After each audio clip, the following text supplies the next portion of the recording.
Welcome to the Loud Whisper Takeover podcast. Today we will be talking about writing, screenwriting. We will be talking about where the inspiration comes from. We will be talking where the challenges lay. And then, of course, we also going to look at different genres. I personally am really bad at comedy, even though I always wanted to really be successful at it. So I invited today somebody that is really good at writing comedy, dark comedy. She's also working on a new short in the Netherlands with a beautiful team of actors. So please welcome Sophie. Hi, Sophie. How are you doing? Hi, Cindy. I'm good. Thank you for having me on your pod. Really excited to have you here.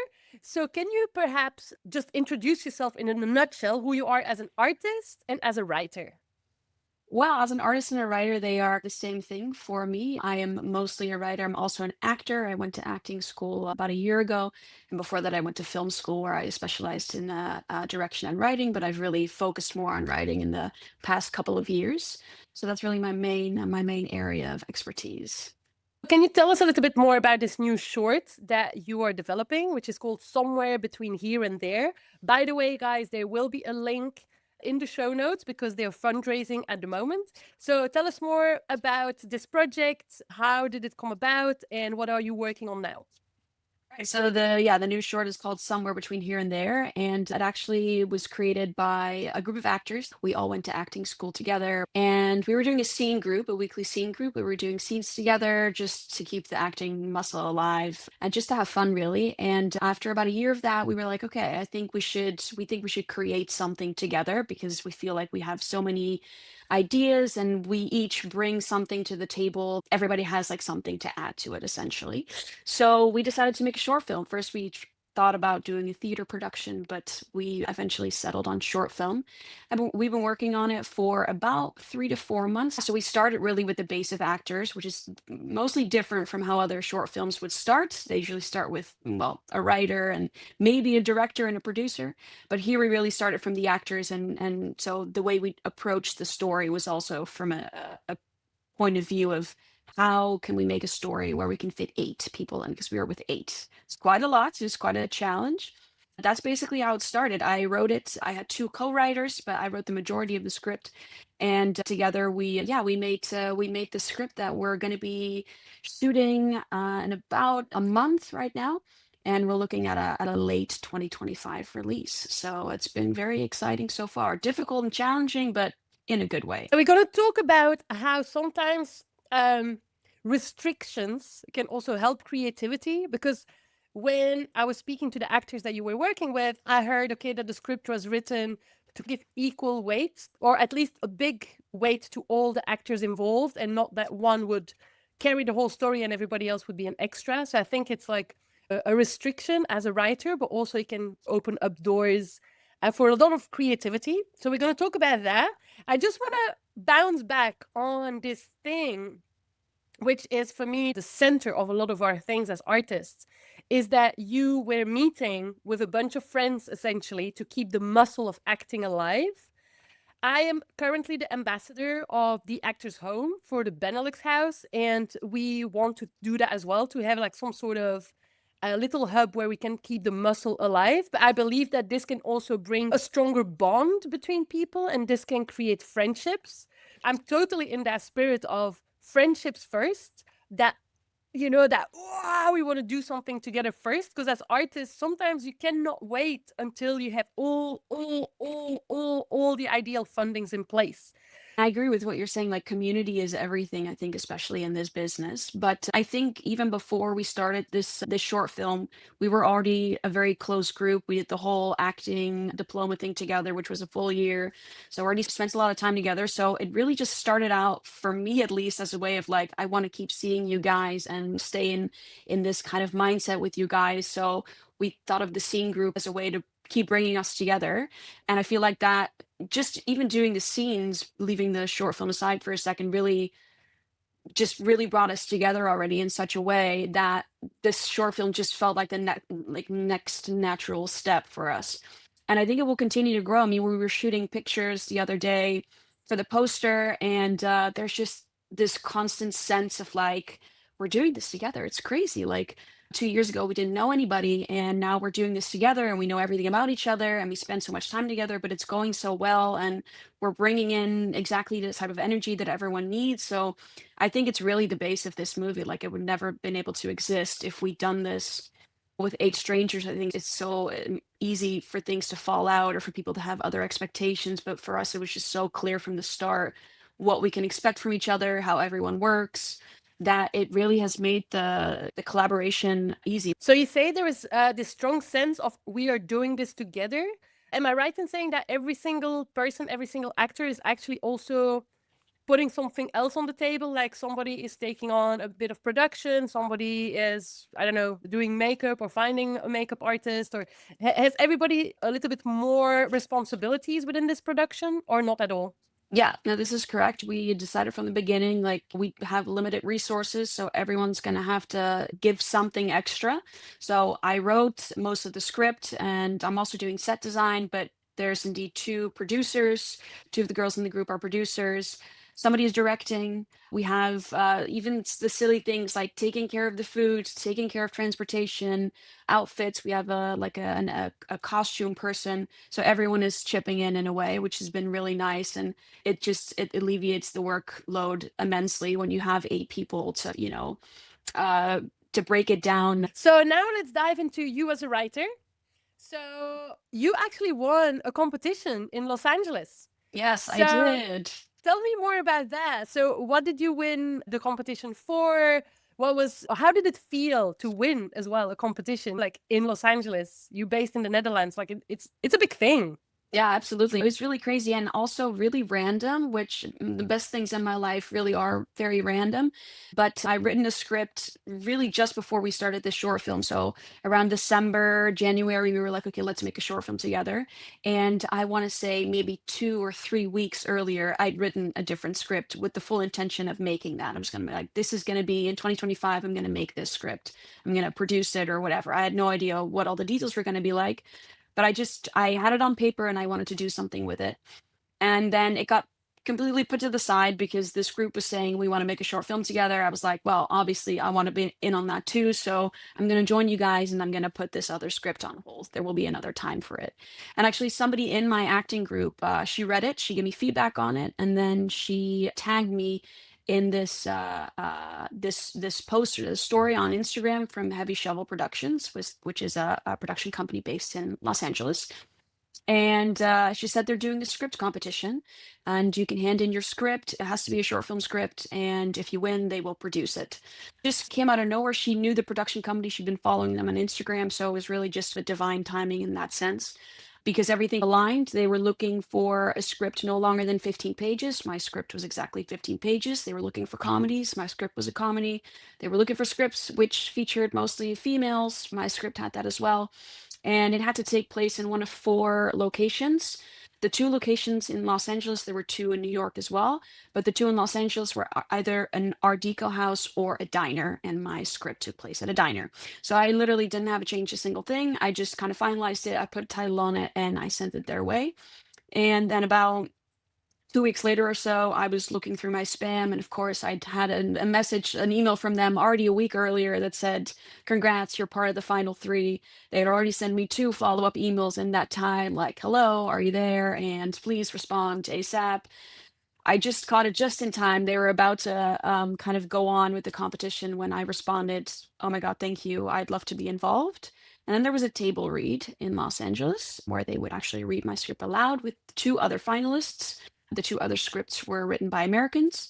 And I joined that table read on Zoom at 4 in the morning. So that was a tough one, but really fun to see the script come to life. They had amazing actresses who really made it even funnier, honestly, than I had imagined it to be. And the audience there was audience that had been invited, and they voted, and I won. So that was that. The news came at like, yeah, 6 a.m. in the morning on a Saturday that I won the competition. So this means now that they're going to be producing this short, and the production for that one is starting in, I think, September or around that time, the later part of 2025 anyway. So yeah, it was a crazy ride, but it all happened in a very short time span as well. So it was kind of difficult to even grasp at certain points. Oh my God, I think it's just like freaking phenomenal that not only you won a competition, but it's going to be produced and in Los Angeles. So let me go to the first question I have for you. Because as a writer, I have also looked at entering competitions, but most of these competitions are quite expensive. It's a bit like when you do a film festival circuit with your short film, you have to pay to submit every time. But most of the screenplay competitions I've seen online are quite expensive. Did you have to pay for this one? Did you just say, well, I'm only going to choose one or two to submit it to, or was it just the most random thing? Yeah, I submitted to one and let's see what happens. Or did you have a full strategy for the script? No, absolutely not. Like I said, I fully put it to the side because I wanted to focus fully on the short film that I'm making with the actor group now. So I wasn't doing anything with the script. It was really just gathering dust in my laptop. So this is the only one that I submitted it to. I did have to pay something. It's a very small amount. I'm thinking $10 or $15 max. So for me, it was fine to do that. And I'd never submitted to anything, like literally anything before. So it was a great introduction in that sense. But yeah, even as I was doing it, I was thinking like, okay, this is a very fun way to get your stuff out there. So I already had in my mind, like, if this doesn't work, I'll maybe submit it to other things. But yeah, I never got that far in that sense because this one already panned out successfully. It's going to be produced in LA.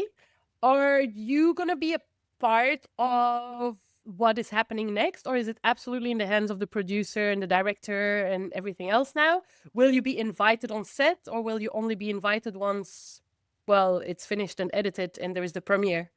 Yeah, I spoke with the producers, with the production company. We had a small little production meeting in which we just basically laid out the plan of like, okay, they're doing other things now, so production is going to start in the last part of 2025. And yeah, they were very open to me coming over there and not necessarily being part of the production behind the camera, but just being there, seeing the works and meeting the people involved. And I will be auditioning for both the roles. There's two girls in the main characters are two girls. They're both around my age. The thing is that I initially actually wrote the script literally for myself because this goes pretty far back, but I had a conversation with one of my fellow actors from this acting group back in September of 2024. And we were both kind of struggling, like, where do we go? How do we do this? How do we get ourselves in there? And he said to me, he said, if nobody's going to offer you the perfect role, then write the perfect role for yourself. Just go out and do it and make it and see where you end up. And that's really what kickstarted everything, because that's when I started thinking of like, okay, I really would love to play a comedy role. I think I'm, like, as an actor, very strong in comedy, so I'd love to play a part in that. And so I wrote one of the roles in this short film specifically for myself. So when I had this production meeting with the production company, I expressed interest to also play one of the roles, and they were very open to me auditioning, not just for the one that I wrote for myself, but also for the other one, because who knows, maybe it sticks. Of course, that's still all up in the air. I told them as well, if you find another actress that is much better than I am, then there's absolutely no hard feelings. I want the best for the film. So, but even just getting the opportunity to audition for that is very fun. But yeah, for sure, I'm gonna go out there to see the whole shebang in action. I cross fingers that you get the role. Like, Yeah, me too. Yeah, it's quite funny that you're gonna have to audition for the role as well. yeah, But yeah, it's part yeah, of the game. yeah. I would love to ask you now more questions about writing comedy in general. Something you said earlier on is there was a table read. And then you said, oh, the ladies that were reading it made it even funnier. Yeah. So in your creative process, you're writing a script, you're putting it on the side. So I'm guessing that nobody has read it for you No. when at the time of submitting it. It's a comedy. You feel it's a good comedy. People are reading it. So when do you feel that the comedy is working? It's really in the writing process. It's not even like reading it loud. When do you feel that the comedy is really, you nailed it? Honestly, that was one of my biggest fears going into the table read. I was like, what if no one finds it funny? That was one of the main things that I was constantly struggling with, because I knew that I thought it was funny. That's just a baseline, right? You write something that you think is funny. But then, the next thing comes to, will other people find it funny? And that's really difficult. You never really know if something will hit or not. So with full honesty, I sent it in not really knowing if other people were going to find it as funny as I did. But I do think that the actors are such a big part of comedy, because you can have the funniest script ever and then a less than fortunate actor comes in and kills the script. In a sense, it's possible, but it also works the other way around. You can have a not as funny script, but if you have a very skilled actor, it can still be funny. But with specifically the table read in LA, I did feel as I sent it in and they started doing the table read and the first few lines hit and people were laughing in the audience, it was kind of an instant where I was like, okay, it works. I've already almost heard enough after the first page. I was like, I know it works. These actresses, they know the energy that I try to put on the paper. They understand it. They're giving their all. They're not doing half-assed work. And that's why I said I really think they made it even funnier because they were hitting the beats. It's a pretty quick script in that sense. The characters are really going back and forth in quite a fast pace. And they really nailed that. And I think that made it funnier. Just yeah, just a joy to look at, really. But if yeah, there's never a guarantee that it's gonna be really funny until you see the audience react or you see an actor bring it to life. Have you ever written something thinking it was a comedy, and then actors are reading it, or I don't know, there is some sort of, you start playing around with it and actually it's not working at all? I actually have not had it that explicitly, but I went to film school, right? So I made several short films there, and comedy was never really my thing. I only started that, like, well, I don't want to say recently, but more in the later years. I started going to comedy more, actually, for the sole reason that I was thinking if I can get people to laugh, I can get away with really shitty filmmaking. That was really my thought as a student in school. I was like, if the film is bad lighting, like ugly outfits and cheap locations, if I can get people to laugh, they might forget just about all of that. So that was really the first reason of why I got into it. But one of the short films I made in my last year of school was my first comedy. And I look back on it now and I find it deeply unfunny. As I was writing it, I thought it was working, but then, actually shooting it, it got a way more serious vibe to it. The lines that maybe meant as sarcastic or witty were delivered in a more serious way, which is also fully on me because I was the director. So like I should have at that point gone in and been like, well, that's not really how I wrote it. I was a student and didn't know any better. So in that sense, I've definitely had that one movie that I was intended as a comedy. It ended up becoming a more serious drama. I'd like to go back to your analysis of why it wasn't funny.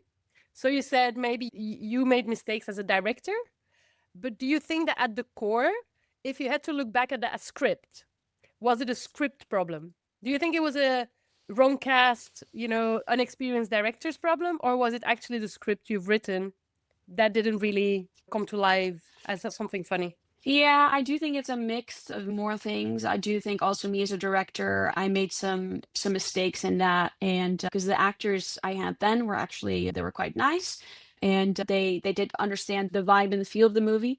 But yeah, also just the dialogue. Dialogue is very difficult actually to really write properly. I even criticize, and that's coming from me who I don't have that much experience under my belt, but often I see certain dialogue in even big movies and I just go, really, that doesn't sound natural at all. It's very hard to write very natural dialogue. I think a lot of writers struggle with that.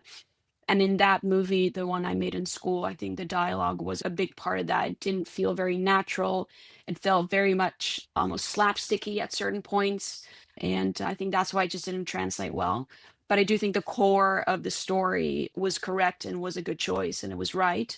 Yeah, I think it really just came down to the final points of what the director does, the way that we shot it, the points in dialogue that weren't perfect. It was just really a mixture of many things. In your personal life, are you a funny person?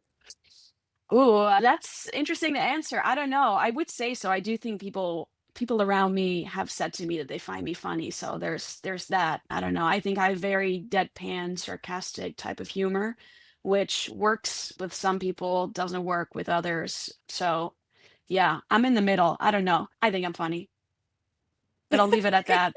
Okay. Because I'm asking that because I don't know if it's a true story or not, but Moliere, who's the French Shakespeare kind of thing, Sure, yeah. apparently he always wanted to be really good at drama.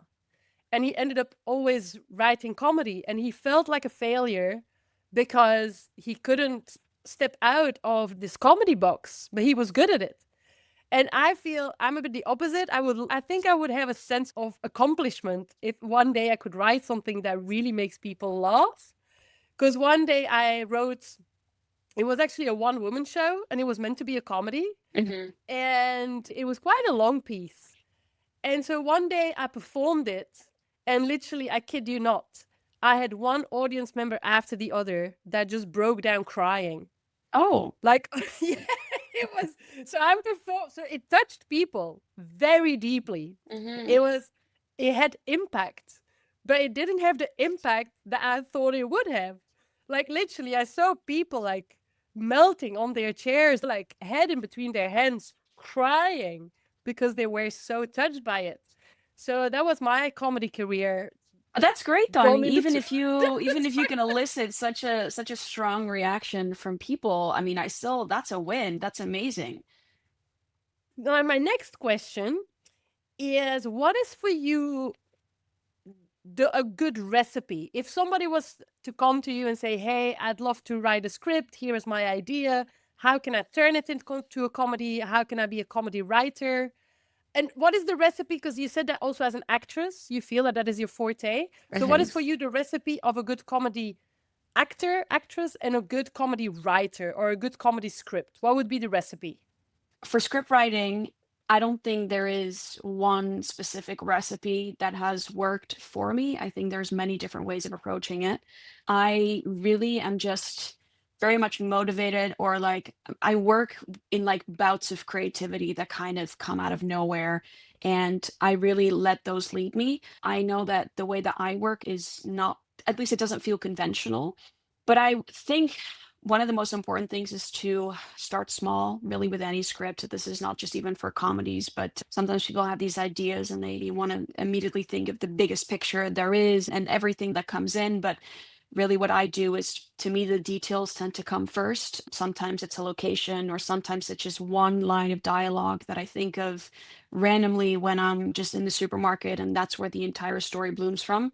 So I don't try to get ahead of that by immediately jumping into the pit and thinking, okay, what's the message, or like how's it going to end, or what's the arc? I leave all of that. That will find its way in there once you're writing. So in terms of a recipe for comedy specifically, I've written a few comedies and my approach was different every time. But for just script writing in general, I would say, yeah, start small, and focusing on the details is, I think, a strong way, because stories are the best when they're detailed, I do think, in any way. And as an actor, you said what the recipe is to be a good comedy actor. Yeah, that's interesting. I don't know why I say to myself that I think comedy is my strong suit. I didn't think it would be. It's just that the reactions that I've gotten from my year in acting school was that often when I was doing a piece, even when I was trying to be serious, people would laugh.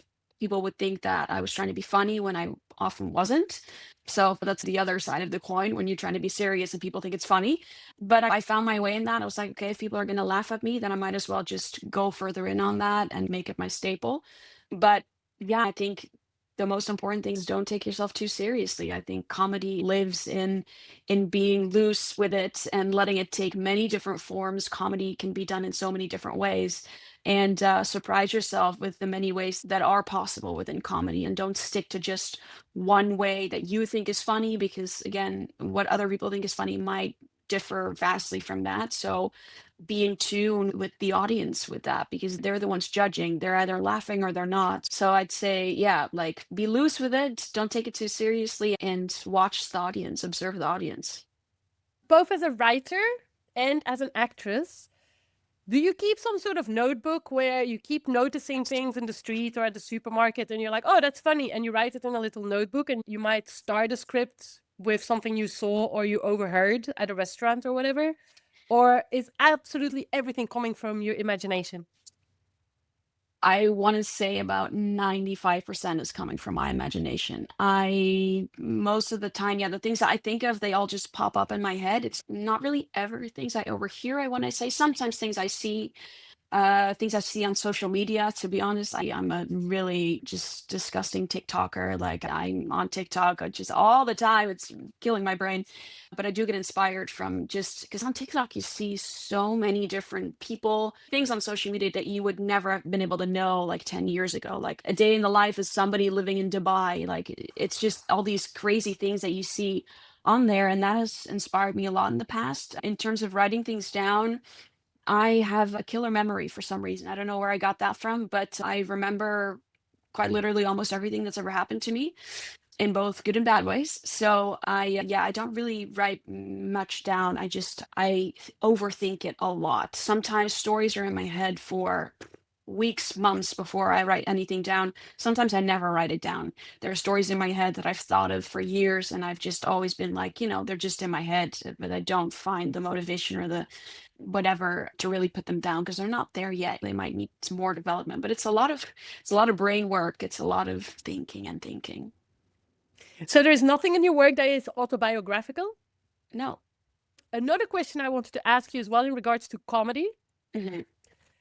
Do you usually go to comedy that is written in the line, the response, the dialogue? Or is it circumstantial? Or is it to do with character traits? Or it really depends on what kind of film you're writing? I would say it's my comedy mostly comes forth in the dialogue. I do in a way because it's also my type of humor, just in text and lines. Can you tell us a little bit more about somewhere between here and there? What I heard is that something goes wrong during a funeral.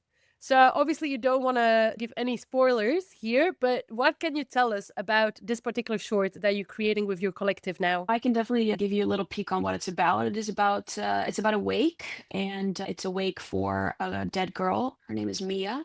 She is roughly 26, 27, and she's passed away quite unexpectedly. The wake kicks off. It's quite chaotic. There's lots of people there. Her boss is there, her ex is there, her sister is there, her cousins, and she suddenly appears at her own wake. She comes from the bathroom upstairs, and she's there in the middle of it, sort of as a ghost, but she looks like the everyday Mia. But Mia is not visible to everyone. Mia is only visible to four people in particular who still have some outstanding business with her. So that's her sister, her ex, her boss, and also her best friend. And they all have something that is keeping Mia tethered to them and to Earth, and they have to figure out what's keeping her here and, yeah, in what way they can resolve it so that she can move on to the next plane of life. Where is the point of comedy for you anchored? Is it in healing because she's healing a certain amount of relationships? Is it in how people overreact? Is it in the human reactions and emotional responses to certain things that others do? Is it in our relationship to death? Like, where does the comedy come from in this particular piece? Yeah, it's about death, in its essence. So it's a heavy subject, and I tried to make it as light as possible. Because while Mia is dead, she's also right there. So there's this fine line of the tragedy of a young person passing away and the silliness of her just being here now. And she's complaining about silly things like, why am I wearing a pink sweater? Like, who thought to put me in a pink sweater?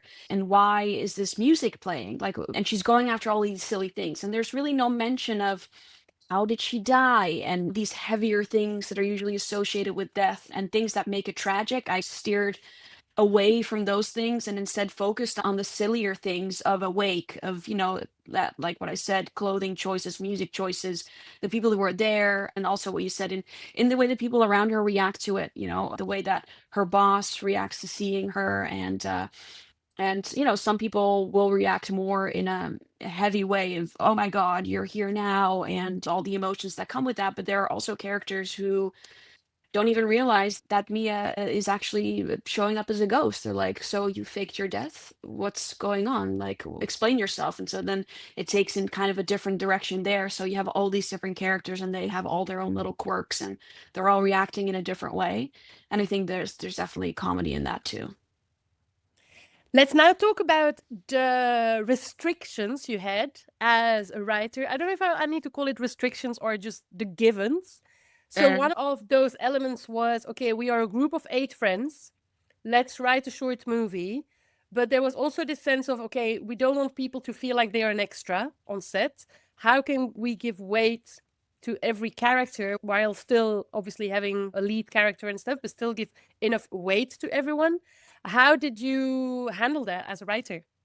It's very difficult because, yeah, like even when I started writing and I was like, gosh, if I'd written the script, because I like the idea, I was like, if I'd done this just for myself, maybe I would have made put in three main characters and that's it. Made everybody else extras and just focused on a smaller little group. So right from the get-go, I knew it was going to be quite difficult. We knew we didn't want to go over 20 minutes at the very max. And if you want everyone to be put on the same level, then that means everyone needs a similar kind of arc. They all need to have a little journey in there. And that was definitely a challenge. But I think in the end, what really helped is to make everything very small. I think what a lot of short films want to do, especially when I went to film school, I saw this a lot with my fellow students, is that people want to say a lot. They want to tell a big story and they're inspired by all these big movies that they watched growing up and they have big ideas in their heads and they tend to write stories that are just completely convoluted and just over the top. And I think that's the death of any short film. I think a short film works best if you keep things small because it's a short it's short. You can't do much within the time that you're given. So I really try to apply that to all these characters. So I was like, okay, they can all be there because when you have a wake, it's normal for many people to be there, so that's fine. But they cannot all have this fireworks moment at the end where they are a completely changed person. So I kept some of the arcs. Establishing an arc can be done with just one line, and you can end it with just one line. In this movie specifically, it's about, for example, one character in the beginning says that she's not sure if she wants to date this person. And at the end, when Mia has given her the permission, so to speak, to go ahead with this person, she looks at it, she looks at him, and they have this little moment together where like, okay, we can take it to the next step now. It's very short. It's only 2 lines of dialogue, really, that come down to it. That's one is introduced in the beginning, and the other is at the end. There's a look between two characters, and that's it, really. And I tried to implement that for most of the characters in the short, just short bursts of character development that also leaves the viewer wondering, where's it going to go now? What other restrictions did you work with to write the script? So obviously you had a cast that was Mhm. already given, and it was 8 people. You said you wanted a short that was about 20 minutes, so you sort of knew that there was a maximum duration. What were the other restrictions? Locations? I don't know. Any other restrictions you can think of that were given to you when you started writing? Well, obviously, just the money. Money is always the first thought. How are we going to pay for everything? Location was actually set pretty early on because we just needed a house. And one of the actors in the group, he had a home that his parents owned that we could use. So that was set pretty early on. But of course, when we were looking at stories, literally first week, what story were we going to tell? This is the first thing that you're thinking of, like, okay, we're not going to fly to Bali. We're not going to go to some tropical island. We can't do anything in public transport. No crazy things in terms of outfits or props or anything like that. I mean, I do think that one was helpful in a sense, just to not get into any crazy stories if you already know from the beginning that they're going to be unrealistic and you're unable to really make that happen. I think for this one, the biggest one that we got stuck in the beginning was getting a coffin. Some of us were like, "Oh, Oh no. we'll never be able to get a coffin. It'll be they're super expensive to rent." So that was definitely something that we considered, why we considered not doing this story. Um, but that's the beauty of being with 8 people. There's always somebody who knows somebody. So somebody in our acting group actually knows somebody with a funeral home, and they have lent us a coffin to use, exactly the type of coffin we wanted as well. So that ended up just working out. But so yeah, I think we were very aware of these potential restrictions before we even started writing, which really helped in the long run of just already writing a story that we knew was going to be possible to make. One location, couple of props, 8 actors, nothing much more than we need. There's already a lot of comedy. Like You can just have a tagline sponsored by a funeral home. I know. Yeah, it's great, right? It's great. Okay, so you find a coffin. You're sponsored by a funeral home. So now you're crowdfunding with the team. Yes. Just in summary, like how much are you looking to fundraise and what are you going to use the money for? Well, we have a fundraiser right now on For de Kunst. That's a fundraising company here in the Netherlands. And we've put our end goal at 5,500. We are more than halfway, so that's very good. And the costs are mostly going to be towards equipment, so lighting, camera, audio equipment, that kind of stuff, and catering for cast and crew and transportation costs. The 5K is really the minimum amount we need. And we as actors, we're all doing it because we're passionate about it. So we are not making any money off of that. It's really just all going into the movie. There's also some costumes and things that we've purchased. So yeah, those are the main things. Just to wrap up this interview, like what is your wildest dream for this short? Wow, I don't know. I've been thinking about it a little bit because of course at some point you start to wonder where are we going with this. I was sending this link for this this fundraiser to everyone, and I was getting this question. They were like, "Oh, so are we going to see this movie anywhere? What's going to happen with it?" Really, honestly, the main thing I would love for it is to showcase the talent that we have in the acting group, and I'm not really thinking in these terms of, oh, I want it to be broadcasted here or I wanted to win anything. I'm really just looking for a way that this movie is able to put us all on the radar and to give us all a good credit and to have something on my CV that I'm really proud of and that I think accurately showcases all the talent that we have in the group. So that's my main thing. And I want everyone to just have a good time watching it, find it funny, but also heartbreaking in the same sentence. I think that's really the goal here. Well, in the show notes, we will be putting the link towards the crowdfunder.